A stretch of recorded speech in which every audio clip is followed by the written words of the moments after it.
Hello students, હવે chapter 3 continue કરીએ છીએ. હવે જુદા જુદા દ્રવ્યો માટે અવરોધકતાનો તાપમાન પરનો આધાર સમજાવવાનો છે. અવરોધનું મૂલ્ય અથવા અવરોધકતાની વાત કરીએ તો અવરોધકતાનું મૂલ્ય છે એ ત્રણ બાબતો પર આધારિત હોય: એક દ્રવ્યની જાત, તાપમાન અને દબાણ. અવરોધનું મૂલ્ય પરિમાણ પર આધાર રાખે, અવરોધકતાનું નહીં. તો અવરોધકતા છે એ તાપમાન પર કેવી રીતે આધારિત હોય એની વાત આપણે કરવાની છે. તો ધાત્વિક પદાર્થો એટલે કે ધાતુઓ હોય એમની અવરોધકતાનો તાપમાન સાથેનો સંબંધ આવો છે. આ એક એમ્પિરિકલ ફોર્મ્યુલા છે, એટલે પ્રયોગના પરિણામો પરથી ઉપજાવી કાઢેલું સૂત્ર. એટલે આની કોઈ સાબિતી ના હોય, એટલે આવું સ્વીકાર લેવાનું કે આવું હોય. તો આ રોટી ખાવાની નહીં, રોટી એટલે કોઈ ટી તાપમાને અવરોધકતા છે એ ρ0 into 1 plus alpha t minus t0 વડે દર્શાવાય છે. અહીંયા t0 કોઈ સંદર્ભ તાપમાન છે અને એ સંદર્ભ તાપમાને જે અવરોધકતા હોય એ ρ0 છે. આ ટી કોઈ આપેલ તાપમાન છે અને એ ટી તાપમાને અવરોધકતા ρt આપણે શોધવાની છે. અને આલ્ફા છે એને અવરોધકતાનો તાપમાન ગુણાંક કહેવાય છે, ટેમ્પરેચર કોએફિશિયન્ટ કહેવાય છે. હવે આનો એકમ ને આનો એકમ કેન્સલ આઉટ થઈ જાય, એટલે આ બાકીનું પદ છે એ પરિમાણ રહિત કરવું પડે. તો આ તાપમાનનો તફાવત છે એનો એકમ ડિગ્રી સેલ્સિયસ હોય તો આ આલ્ફાનો એનો વ્યસ્ત ડિગ્રી સેલ્સિયસ ઇન્વર્સ હોય અથવા તો કેલ્વિન ઇન્વર્સ હોય. આ જ સૂત્ર અવરોધ સ્વરૂપે લખવું હોય તો R equal to ρ into L by A કરેલું, તો ρ equal to RA by L લખાય. તો બંને બાજુથી A by L ઉડી જાય એટલે આ RT નું સૂત્ર થઈ ગયું. એટલે આ T તાપમાને ધાતુ અથવા વાહકનો અવરોધ છે. હવે આ જે આલ્ફા છે એ અલગ અલગ દ્રવ્યો માટે અલગ અલગ હોય છે અને એ પ્રમાણે અવરોધકતા છે એ તાપમાન સાથે જુદી જુદી રીતે વર્તન કરે છે. તો સૌથી પહેલા આપણે ધાતુઓની વાત કરીએ તો ધાતુઓ છે એની અવરોધકતા છે એ તાપમાન વધે એમ વધે છે. આ રીતે 50 કેલ્વિન થી ઓછું તાપમાન હોય તો અવરોધકતાનો તાપમાન સાથેનો સંબંધ અરેખીય એટલે આવો વક્ર હોય છે. વાતાવરણના તાપમાને એ આવો સ્ટ્રેટ લાઈન હોય છે, એટલે જેમ તાપમાન વધતું જાય એમ અવરોધકતા સમપ્રમાણમાં વધતી જાય. બહુ જ ઊંચા તાપમાને, એ આપણે અહીંયા આલેખમાં દર્શક બતાવેલું નથી, પણ બહુ ઊંચા તાપમાને પાછો સંબંધ વક્ર થઈ જાય છે, એટલે તાપમાન વધે એમ અવરોધકતા ઝડપથી વધવા લાગે. બીજો પદાર્થ છે મિશ્ર ધાતુઓ. એનું ડિટેલ આપણે પછીથી કરીએ છીએ, પણ એ મિશ્ર ધાતુઓ હોય એટલે એક કરતા વધારે ધાતુઓનું મિશ્રણ હોય, એમની અવરોધકતા તાપમાન સાથે ખાસ બદલાતી નથી. એટલે એની અવરોધકતા તાપમાન જો અહીંયાથી છેક 800 કેલ્વિન સુધી તાપમાન વધારી દીધું તો અવરોધકતા છે એ 1.1 થી 1.2 સહેજ જ વધી. એટલે આની અવરોધકતા તાપમાન પર બહુ ખાસ આધાર ના રાખે. મેંગેનીન નામનું દ્રવ્ય છે, એટલે આવું મિશ્ર ધાતુ છે. એ મેંગેનીઝ, નિકલ અને કોપરની મિશ્ર ધાતુ હોય છે. તો એનો અવરોધકતા વિરુદ્ધ તાપમાનનો આલેખ દોરીએ તો આવું તાપમાનની અક્ષને સમાંતર આમ જ આવે છે. મતલબ કે તાપમાન ગમે એટલું વધે અવરોધકતા એની એ છે. આપણે આગળ પેલા વાયર વાઉન્ડ રેઝિસ્ટરની વાત કરેલી ને, તો એ બંધિત તાર અવરોધ ગુજરાતીમાં એવું કહે છે. તો એ વાયર વાઉન્ડ રેઝિસ્ટરમાં જે અવરોધક તાર વપરાય છે એ આવા મિશ્ર ધાતુઓના હોય છે. ત્રીજો છે અર્ધવાહકો સેમિકન્ડક્ટર્સ, કાર્બન, સિલિકોન, જર્મેનિયમ ચોથા સમૂહના તત્વો છે. એમની અવરોધકતા છે એને તાપમાન સાથે આવો વ્યસ્ત સંબંધ છે. મતલબ તાપમાન વધે એમ અવરોધકતા ઘટતી જાય, પણ અમુક મર્યાદામાં તાપમાન વધારીએ ત્યાં સુધી છે. કેમ એવું થાય એની વાત ભવિષ્યમાં કરવાની છે. ઓકે, ધાત્વિક પદાર્થો સિવાયના જે પદાર્થોની આપણે વાત કરી એની ડિટેલ હવે કરીએ છીએ આપણે. મિશ્ર ધાતુઓ માટે નાઇક્રોમ, નિકલ, પછી લોખંડ અને ક્રોમિયમની મિશ્ર ધાતુ છે. તો એ અવરોધકતા, એની અવરોધકતા છે એનું મૂલ્ય પ્રમાણમાં બહુ જ મોટું હોય છે અને એ તાપમાન પર કઈ ખાસ આધાર રાખતી નથી. પેલો જે આલેખ જોયો ને આપણે આમ સ્ટ્રેટ લાઈન વાળો હતો એવી જ બીજી એવી મિશ્ર ધાતુ છે મેંગેનીન. મેંગેનીઝ નહીં હો, આ મેંગેનીન છે. કોપર, મેંગેનીઝ અને નિકલની મિશ્ર ધાતુ છે. એવું બીજું એક કોન્સ્ટન્ટન છે. એ કોન્સ્ટન્ટન છે એ કોપર અને ટંગસ્ટનની મિશ્ર ધાતુ છે. તો એ મિશ્ર ધાતુઓ છે એમની અવરોધકતા તાપમાન પર ખાસ આધાર રાખતી નથી.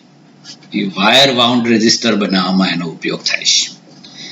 અને ત્રીજું હતું અર્ધવાહકો, કાર્બન, જર્મેનિયમ, સિલિકોન, આ બધા સેમિકન્ડક્ટર્સ એટલે અર્ધવાહકો છે. એમની અવરોધકતાનો તાપમાન ગુણાંક આલ્ફા ઋણ હોય છે. ધાતુઓ માટે આલ્ફાનું મૂલ્ય ધન હોય, એટલે જેમ તાપમાન વધે એમ એમની અવરોધકતા પણ વધે. પણ જે અર્ધવાહકો છે એમનો આલ્ફા ઋણ છે. એનો અર્થ શું થાય કે જેમ તાપમાન વધતું જાય એમ અવરોધકતા ઘટતી જાય છે. પેલો આમ આલેખ કર્યો ને. ઓકે, એટલે આ જુદા જુદા દ્રવ્યોની અવરોધકતા તાપમાન સાથે કેવી રીતે બદલાય છે એની વાત. હવે આ જ વસ્તુ સૈદ્ધાંતિક રીતે આપણે સમજાવવાની છે કે દ્રવ્યોની વાહકતા અને અવરોધકતાના સૈદ્ધાંતિક સૂત્રો આપવાના છે. ખાસ કરીને આપણે અવરોધકતાની ચર્ચા કરવાની છે અને એ વાહકોની અવરોધકતા તાપમાન સાથે કેવી રીતે બદલાય એની સૈદ્ધાંતિક સમજૂતી આપવાની છે. તો આપણે પેલું ડ્રિફ્ટ વેગ વખતે જે વાહકતાનું ને અવરોધકતાનું સૂત્ર કરેલું એ વાહકતા સિગ્મા બરાબર ની સ્ક્વેર ટો બાય એમ, વાહકતાનો વ્યસ્ત એટલે અવરોધકતા એમ અપોન ની સ્ક્વેર ટો. તો આ અવરોધકતા, ધાતુઓની અવરોધકતાની વાત કરીએ તો એ તાપમાન સાથે કેવી રીતે બદલાય. આ ટો છે સમય છે, રિલેક્સેશન ટાઈમ કહેતા હતા ને. ઇલેક્ટ્રોનની બે ક્રમિક અથડામણો વચ્ચેનો સરેરાશ સમયગાળો છે. તો આ સૂત્રમાં તો ક્યાંય તાપમાન આવતું જ નથી, ઇનડાયરેક્ટલી આવે છે. કેવી રીતે કામ કરે છે? તો ધાતુઓનું આપણે તાપમાન વધારીએ તો અંદર જે મુક્ત ઇલેક્ટ્રોન્સ છે, આ સ્મોલ n છે, મુક્ત ઇલેક્ટ્રોનની સંખ્યા ઘનતા છે. એકમ કદમાં રહેલા મુક્ત ઇલેક્ટ્રોન્સની સંખ્યા એ તો પહેલેથી જે હોય એ જ હોય. પહેલા સમૂહની ધાતુ હોય તો એક પરમાણુ દીઠ એક ઇલેક્ટ્રોન મુક્ત થાય, બીજા સમૂહમાં એક પરમાણુ દીઠ 2 અને ત્રીજા સમૂહમાં એક પરમાણુ દીઠ 3. પહેલા 3 સમૂહની ધાતુઓ હોય. તો એ મુક્ત ઇલેક્ટ્રોનની સંખ્યા ઘનતા તો ફિક્સ જ છે, એટલે તાપમાન વધારવાથી એ સ્મોલ n માં કોઈ ફરક ના પડે.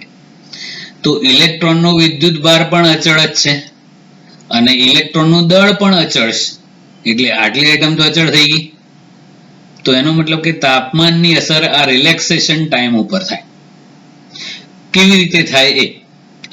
તો આપણે ધાતુઓનું તાપમાન વધારીએ એટલે એકચ્યુઅલી એને ઉર્જા આપી કહેવાય. અને આપણે જે ઉર્જા આપી એ કોને મળે? અંદરના ધન આયનોને મળે અને મુક્ત ઇલેક્ટ્રોન્સને મળે. તો મુક્ત ઇલેક્ટ્રોન્સને ઉર્જા મળે એટલે એ તો દોડવા માંડે, એટલે વધુ અસ્તવ્યસ્ત ગતિ કરવા લાગે.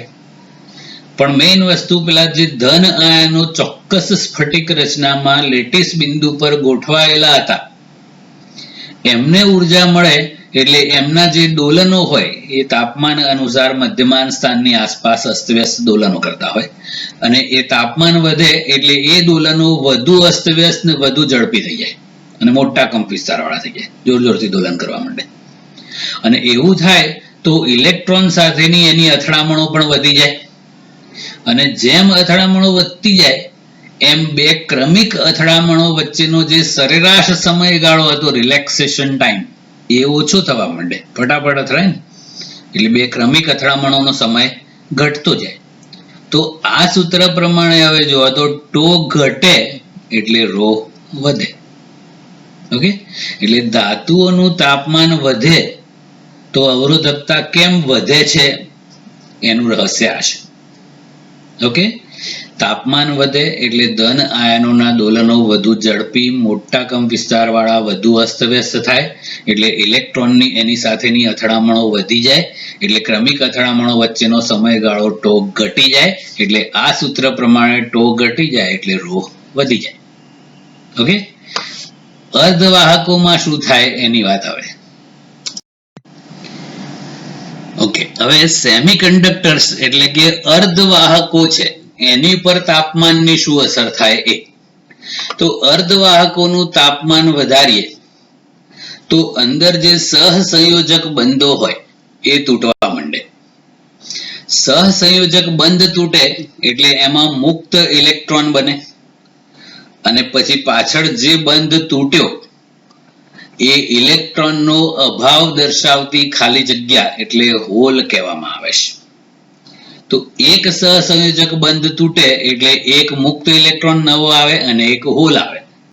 એ બંને વિદ્યુત વહનમાં ભાગ લેશે. એ કેવી રીતે વહન કરે એ બધું 14મા ચેપ્ટરમાં આવશે.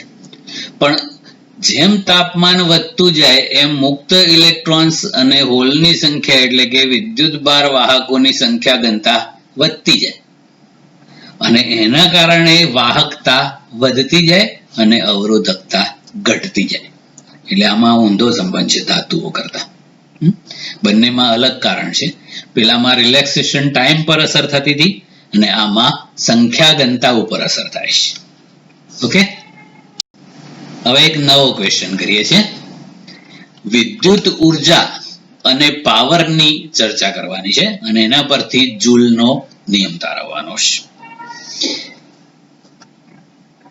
તો આવો કોઈ અવરોધ છે, એના બે છેડા A અને B વચ્ચે આપણે બેટરી જોડી દઈએ.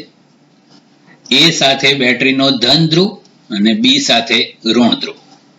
તો આપણને ખબર છે કે રૈવાજિક પ્રવાહ હંમેશા ધનથી ઋણ, આમ A થી B જશે. તો આ રીતે પ્રવાહ વહેતો હોય તો શું થાય એની વાત કરવાની છે. તો પ્રવાહ A થી B જાય છે તો A ઉપર વિદ્યુત સ્થિતિમાન ધારો કે VA જેટલું છે અને B પરનું સ્થિતિમાન VB જેટલું છે. તો નેચરલી પ્રવાહ A થી B ક્યારે જાય? ઊંચા સ્થિતિમાનથી નીચા સ્થિતિમાન તરફ જ જાય. તો A નું સ્થિતિમાન ઊંચું છે એટલે VA ગ્રેટર ધેન VB છે. તો આ બે બિંદુ વચ્ચે વિદ્યુત સ્થિતિમાનનો તફાવત કરવો હોય તો V equal to VA minus VB છે. ધન તફાવત મળ્યો. એનો અર્થ શું થાય કે પ્રવાહ A થી B ઊંચા વિદ્યુત સ્થિતિમાનથી નીચા વિદ્યુત સ્થિતિમાન તરફ વહે. ઓકે, હવે ઉર્જાની વાત કરીએ. તો ધારો કે T સમયમાં A થી B તરફ Q જેટલો વિદ્યુત ભાર ગતિ કરે છે. પ્રવાહ I બરાબર Q upon T એટલે Q બરાબર IT એટલે આ Q એટલે IT જેટલું હોય. તો એ Q જેટલો વિદ્યુત ભાર ગતિ કરે છે.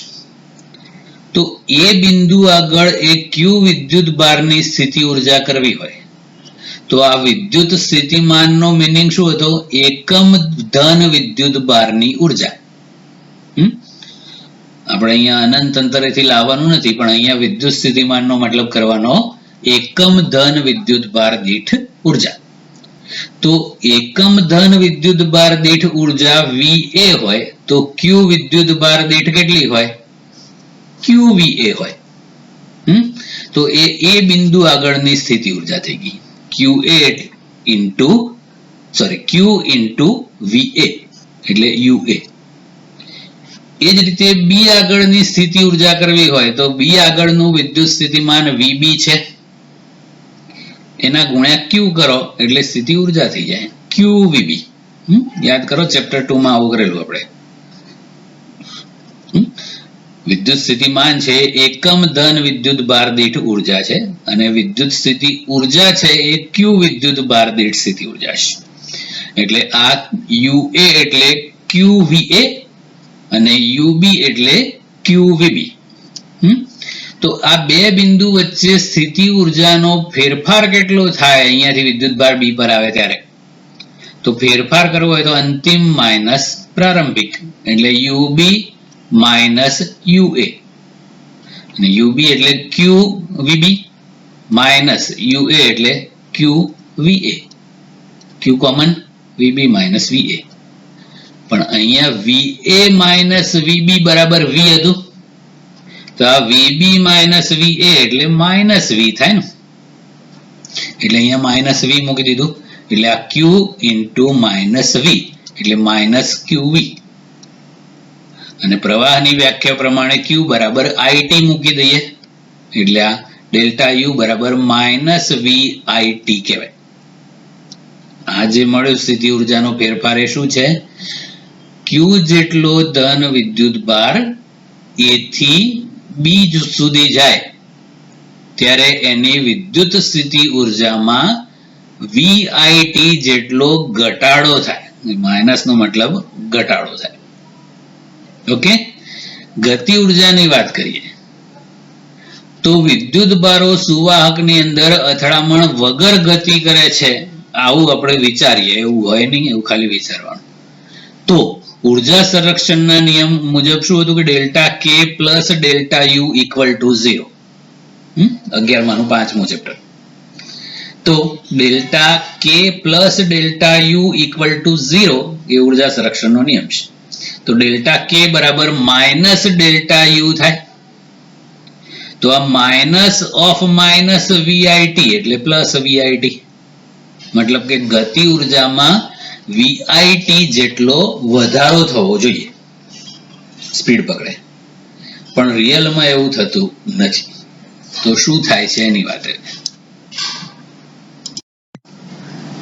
ઓકે, હવે એ ગતિ ઉર્જામાં VIT જેટલો વધારો થવો જોઈએ પણ થતો નથી. કેમ નથી થતો એની વાત આવે. તો બાહ્ય વિદ્યુત ક્ષેત્રમાં એટલે કે વાહક સાથે બેટરી જોડેલી હોય ત્યારે વિદ્યુત ભારો પેલા આકૃતિ પ્રમાણે A થી B જાય તો એની ગતિ ઉર્જામાં VIT જેટલો વધારો થવો જોઈએ, પણ કેમ નથી થતો એનું કારણ કે વાહકની અંદર વિદ્યુત ભારો સતત સ્પીડ પકડતા હોય એટલે પ્રવેગિત થતા હોય એવું નથી. કેમ કે એ વિદ્યુત ક્ષેત્ર વડે બળ લાગે F બરાબર EE અને બીજું F બરાબર MA એટલે A બરાબર EE બાય M પ્રમાણે પ્રવેગિત થવા જોઈએ. પણ શું થાય છે કે જેવું સ્પીડ પકડે કે પેલા ધન આયન સાથે અથડાઈ જાય છે એટલે પાછો સ્થિર થઈ જાય, ફરી પાછું વિદ્યુત ક્ષેત્ર વડે પ્રવેગિત થાય, સ્પીડ પકડે, ફરથી અથડાઈ જાય એટલે પાછો સ્થિર થઈ જાય. બસ આવું ચાલ્યા જ કરે, પણ અલ્ટિમેટલી સ્પીડ તો પકડે છે. એટલે આપણે પેલું ડ્રિફ્ટ વેગમાં કરેલું કે બાહ્ય વિદ્યુત ક્ષેત્રની ગેરહાજરીમાં વિદ્યુત ભાર જેટલો ગતિ કરતો હોય એના કરતા વિદ્યુત ક્ષેત્રની હાજરીમાં થોડોક આગળ ઘસડાય છે એટલે એને કંઈક સરેરાશ વેગ હોય છે જેને આપણે ડ્રિફ્ટ વેગ કીધેલું. એટલે વાસ્તવમાં વાહકમાં ઇલેક્ટ્રોનની ગતિ અમુક સરેરાશ વેગવાળી એટલે ડ્રિફ્ટ વેગવાળી હોય છે, એટલે ખરેખર પ્રવેગિત થતા નથી, એટલે ગતિ ઉર્જામાં વધારો થતો નથી. તો પેલી VIT જેટલી ઉર્જાનું શું થયું?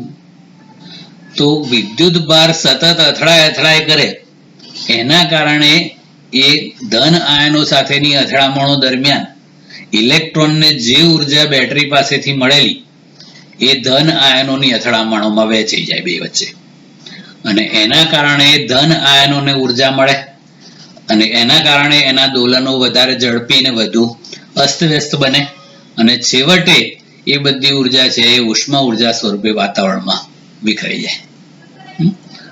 એક હેવી શબ્દ ટેક્સ્ટબુકમાં લખેલો હોય છે કે આ ઉર્જા ઉષ્મા ઉર્જા સ્વરૂપે પ્રાદુર્ભાવ પામે છે. એ પ્રાદુર્ભાવ પામે એટલે કન્વર્ટ થાય, સ્વરૂપ એટલે રૂપાંતરિત થઈ જાય છે.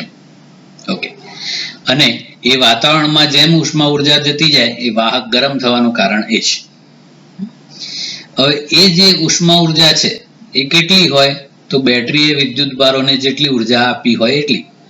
તો આ પ્રોસેસમાં બેટરીની ઉર્જા ખર્ચાતી જાય અને ઉષ્મા ઉર્જા ઉત્પન્ન થતી જાય.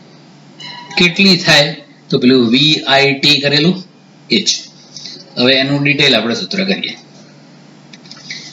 તો ટી સમય સુધી આપણે Q વિદ્યુત ભાર પસાર કર્યા રાખીએ વાહકમાંથી, એટલે વાસ્તવમાં અવરોધમાંથી, તો W બરાબર QV આપણે વિદ્યુત ઉર્જા કરીને એ ઉત્પન્ન થતી ઉષ્મા ઉર્જા કહો કે ખર્ચાતી વિદ્યુત ઉર્જા કહો, એ સેમ જ. અને Q બરાબર IT મૂકી લો એટલે W બરાબર VIT જેટલી ઉષ્મા ઉર્જા વાહકમાં ઉત્પન્ન થાય છે. હવે આ સૂત્ર છે એના જુદા જુદા સ્વરૂપો કરવાના છે. એકમ સમયમાં વ્યય પામતી ઉર્જા પહેલા કરી દઈએ, જેને આપણે પાવર કહીએ છીએ, W/T. તો આ ટી ને નીચે લઈ જાઓ એટલે VIP યાદ રાખવાનું. આ સૂત્ર યાદ રાખવા માટેનો સિમ્પલ રસ્તો, P બરાબર VI એટલે VIP. હવે આના અલગ અલગ સ્વરૂપો કરવા માટે પહેલા ઓહમનો નિયમ લઈએ. તો V બરાબર IR લખીએ, તો V ઇક્વલ ટુ IR લખી દો તો IR ઇન્ટુ I એટલે I²R થઈ જાય. પછી I ની જગ્યાએ V/R મૂકો તો આ V²/R² ઇન્ટુ R એટલે V²/R કહેવાય. એટલે આ અલગ અલગ સ્વરૂપો છે. તો આ સૂત્ર પ્રમાણે આપીએ આપણે તો આ R છે એ ઓહમિક અવરોધ છે. ત્રણ બાબતો પર આધાર રાખે: દ્રવ્યની જાત, તાપમાન અને પરિમાણ. તો આપણે એક વખત વાહકની અંદર કોઈ વિદ્યુત ભાર જોડી દીધો, પછી એનું દ્રવ્ય તો કે આપણે વારે ઘડીએ બદલવાના નથી, કે એવું તાંબાનો તાર હોય થોડી વાર પછી સોનાનો થઈ જાય એવું તો હોય નહીં, એટલે અચળ. પરિમાણ તો એ એવડું ને એવડું જ રહે, અને તાપમાન આપણે અચળ રાખીએ. તો અચળ તાપમાન રાખીએ તો P ચલે છે I² કહી શકાય. બસ આને જ કહેવાય છે જૂલનો નિયમ. R છે એ ઓહમિક અવરોધ છે. V કે I પર આધાર ના રાખે, એ દ્રવ્યની જાત, તાપમાન અને પરિમાણ પર આધાર રાખે, અને એ બધું આપણે અચળ કરી દઈએ એટલે P ચલે છે I². તો એ જૂલનો નિયમ શું થાય છે? આપેલ તાપમાને અવરોધમાં સ્થિર વિદ્યુત પ્રવાહ વહેતા તેમાં એકમ સમયમાં ઉદ્ભવતી ઉષ્મા ઉર્જા એટલે પાવર એ પસાર થતા વિદ્યુત પ્રવાહના વર્ગના સમપ્રમાણમાં હોય છે. આ જૂલનો નિયમ છે. પ્રવાહ ડબલ કરીએ તો એકમ સમયમાં ઉદ્ભવતી ઉષ્મા ઉર્જા એટલે કે પાવર 4 ગણો થાય. પ્રવાહ 3 ગણો કરો, પાવર 9 ગણો થાય. પ્રવાહ અડધો કરો તો પાવર અડધાનો સ્ક્વેર, આખો ના થાય, 1/4 થાય, એટલે પાવર ચોથા ભાગનો થઈ જાય. ઓકે, એકમો આપણને ખબર જ છે. આ બધી વિદ્યુત ઉર્જા હોય એના એકમ જૂલ છે, અને પાવર છે એનો એકમ જૂલ પર સેકન્ડ. આના પરથી થાય જૂલ પર સેકન્ડ એટલે વોટ હોય. Okay, that's it. ઓકે, હવે આપણે જે બધા પાવરના અને ઓહમના નિયમના સૂત્રો કરેલા છે, એ સૂત્રોને એકબીજા સાથે કેવો સંબંધ છે એ યાદ રાખવા માટેનો એક સરસ ડાયાગ્રામ છે, એ કરીએ આપણે. પહેલા પ્રવાહની વાત કરીએ તો પ્રવાહને ઓહમના નિયમમાં સંબંધ I ઇક્વલ ટુ V/R થાય. આપણે ઓમનો નિયમ કરેલો ને, I ઇક્વલ ટુ, એટલે I ચલે છે V માટે સંબંધ V ઇક્વલ ટુ IR હતો, અથવા R બરાબર V અપોન I, એમાં I ને કરતા બનાવીએ તો આવું થાય છે, I equal to V by R. પાવરનો અને પ્રવાહનો અને વોલ્ટેજનો સંબંધ VIP કરેલું ને, એમાંથી I ને કરતા બનાવો તો I equal to P upon V. પછી બીજો પાવરનો સંબંધ I સ્ક્વેર R કર્યો તો P બરાબર I સ્ક્વેર R, તો I સ્ક્વેર બરાબર P અપોન R માટે I equal to under root P by R. ટૂંકમાં આ બધા સૂત્રોમાં I ને કરતા બનાવીએ તો આવું થાય. એવી જ રીતે V ને કરતા બનાવવા તો આવું થાય છે. ઓમના નિયમ પ્રમાણે V ઇક્વલ ટુ IR, પછી પેલું પાવરના સૂત્ર VIP માં P બરાબર VI એટલે V equal to P upon I, અને પાવરના સૂત્રમાં P બરાબર V સ્ક્વેર બાય R છે એટલે V સ્ક્વેર બરાબર PR એટલે V equal to under root PR. Okay, એવી રીતે R ને કરતા બનાવીએ તો ઓમના નિયમ પ્રમાણે R equal to V upon I, પછી P બરાબર V સ્ક્વેર બાય R હતું તો R બરાબર V square by P. Okay, પછી P બરાબર I સ્ક્વેર R, તો એમાં R ને કરતા બનાવો તો R equal to P upon I square. એવી જ રીતે પાવર ને કરતા બનાવીએ તો આ P બરાબર VI, P equal to I square R અને P equal to V square upon R. આ પાવરના સૂત્રો ખાસ ધ્યાન રાખવાનું છે કે કયું સૂત્ર ક્યારે વપરાય એ. તો જ્યારે વોલ્ટેજનો એટલે કે પાવર સપ્લાય અથવા બેટરીનો પાવર શોધવાનો હોય ત્યારે ખાસ કરીને આ VI સૂત્ર વપરાય છે. પછી પ્રવાહ આપેલો હોય ત્યારે I સ્ક્વેર R વપરાય, અને પ્રવાહ ના આપેલો હોય એ વખતે V સ્ક્વેર બાય R વપરાય. એટલે આ ટ્રીક છે. બેટરીનો પાવર કરવાનો હોય ત્યારે VI વપરાતું હોય છે, પછી પ્રવાહ આપેલો હોય અવરોધમાંથી વહેતો તો I સ્ક્વેર R વપરાય, અને પ્રવાહ આપેલો ના હોય અને પાવર શોધવાનો હોય ત્યારે V સ્ક્વેર બાય R વપરાય છે. તો આ બધા કરતા બનાવેલા સૂત્રો છે, એટલે આ બધાને અલગ અલગ કરતા બનાવીએ તો કેવા સ્વરૂપ થાય એની વાત થઈ ગઈ. Okay, that's it.